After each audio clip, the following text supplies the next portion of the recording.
Hey guys, as you know, we did in video one, we are looking at Brianna Aguilera, okay?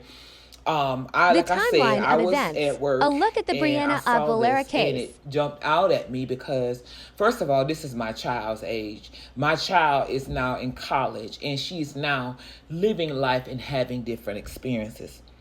And I try to keep the line of communication open with her.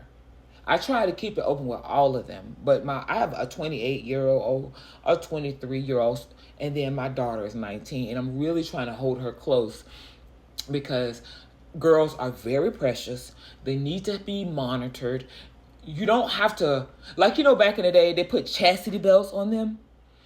I understand why they put chastity belts on them. Okay? Because my daughter talks to me. Okay? And so, like, I'm grateful that she's not boy crazy, but I do know that boy crazy does exist. um I've heard too many stories of girls hurting themselves because the boy that they liked um stopped talking to them. And the thing that we don't realize, look, girls are nurturers, okay? Their little hearts, it's precious. And I do feel that men know that, and I do feel, but the difference is you always remember the term: men are from Mars, women are from Venus. Okay, two different planets. All right. So right now, her mom does not believe the information, and she don't went and got a lawyer. Honey, I know I would have done it. So Miss Aguilera, you're not alone in this. Okay. And I pray you have a support team. If you feel like your daughter's unaliving or passing was not something she did to herself, you have a right to make sure that you look into it. Because, like I said before, her story also brings to mind the little Kendrick boy, and that family fought for him too. Okay? We don't know what happened to Brianna because she was a pretty little girl. Okay? The thing that we don't think about, though, is the pressure they go through. This society is not the same as it was when we were younger. Okay? We don't know what they go through. Like, I try to keep like a tab on mine, but she still has a life. Okay? So let's look at the timeline. Timeline of Aguilera's passing according to APD. According to APD, Aguilera attended a tailgate on Friday from late that afternoon until 10 p.m. Marsha said witnesses told police that she became intoxicated to a point where she was asked to leave. Okay, now I told y'all know I do blind reads, but she was tipsy. Just after 11 p.m., Aguilera arrived at the apartment complex and entered an apartment with a large group on the 17th floor, according to the police who cited surveillance video. She was tipsy and she was asked to leave. That means she was loud. Okay? At approximately 12:30 a.m. Saturday, or acting out, the majority of the large group left the apartment, leaving only Aguilera and 3 other women in the apartment, according to Marshall. So she wasn't by herself. At approximately 12:43 a.m., Aguilera had an argument with her Whose phone boyfriend did over the she phone, use? according to police. So that's 12:30. She was with her friends, and 13 minutes later, she was on the phone with her boyfriend. Marsha said the phone call ended 2 minutes before authorities received a 911 call reporting that a body had been found on the ground near the apartment. Okay, I understand now why her mom feels that something may have happened. It looks like she may have failed, but this is just me reading the information. Marsha said Where did the 3 Aguilera's girls mother, go? Rodriguez, called APD at 12:50 p.m. Saturday in an attempt to locate her child. Officers called Rodriguez back at 2 p.m. Okay, so what happened to the girls that were in the apartment with her at 12:30? It was 3 other women there.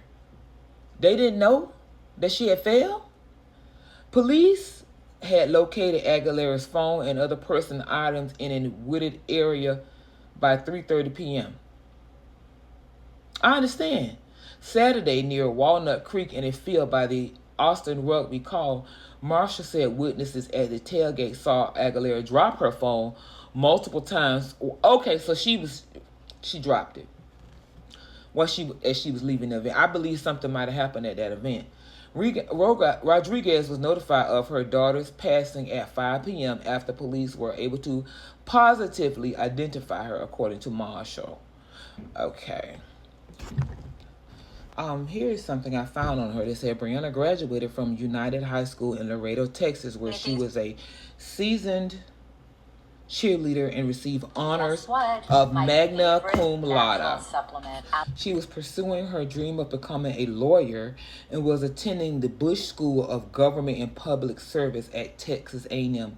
Her dream was to always be an Aggie. She was a year shy of attending her Aggie ring. On Friday, November 28th, Brianna attended the UT versus Texas A&M tailgate with friends at Austin. The details surrounding what happened next remain unclear, and her mother is still awaiting answers.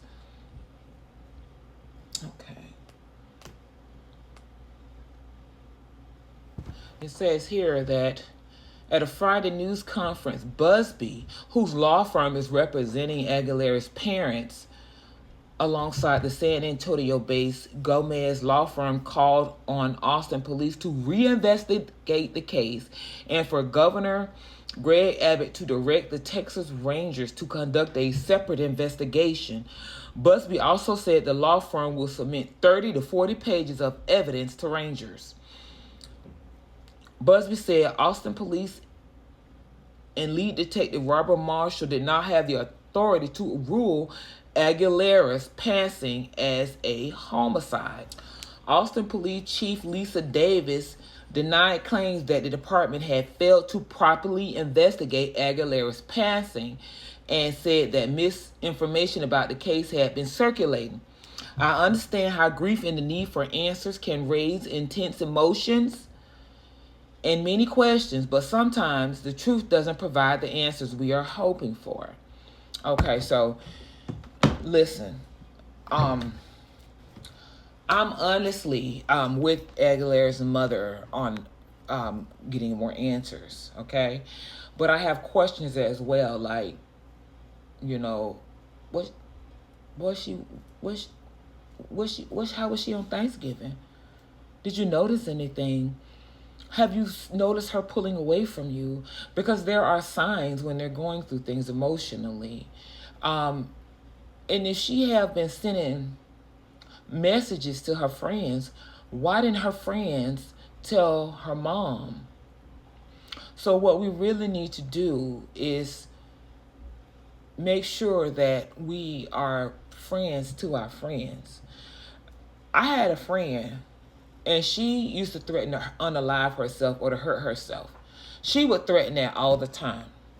And you know what I started doing? Because it affected my heart, I sent the police to her house. Every time she would do that, I would send a wellness check. You can send a wellness check. You can call the sheriff in your county and tell them that my friend is saying things that she's going to hurt herself.